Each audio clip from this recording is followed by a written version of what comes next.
மார்னிங்கே டியூஸ்டேயோட mini vlog தான் உங்கள் கூட ஷேர் பண்ணியிருக்கேன். மார்னிங்கே ரெஃப்ரெஷ் ஆகிட்டு நிலவாசல்லாம் க்ளீன் பண்ணி குங்குமம் மஞ்சள்லாம் வச்சு கோலம்லாம் போட்டு சூப்பராக ரெடி பண்ணிட்டேங்க. இந்த வாரம் செவ்வாய்க்கிழமை சஷ்டியும் சேர்ந்து வரனால முருகருக்கு வெற்றிலை தீபம் போடலான்னு சொல்லி தாங்க பிளான் பண்ணியிருந்தேன். கந்த சஷ்டி கரவசம் ப்ளே பண்ணிகிட்டே வந்து என்னோடய ஒர்க்கை ஸ்டார்ட் பண்ணிட்டேன். டே பிஃபோர் நைட்டே வந்து விளக்கெலாம் வாஷ் பண்ணி வச்சுருவேங்க.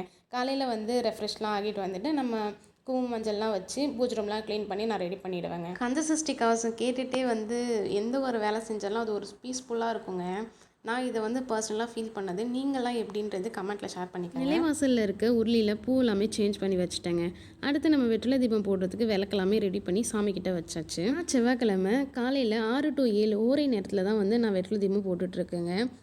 நிலவாசலில் விளக்கெல்லாம் ஏற்றி வச்சுட்டு அடுத்து நான் வீட்டில் வந்து பூஜை அறையில் போய் விளக்கு ஏற்றுவேங்க. நான் இன்றைக்கி முருகருக்கு நெய்வேத்தியமாக வந்து பால் தான் வச்சுருந்தேன். சுப ஆராதனைலாம் காட்டி கந்தசஷ்டி கவசம்லாம் படித்து சூப்பராக இன்றைக்கி வந்து என்னோடய பூஜையை நான் முடிச்சிட்டேன்.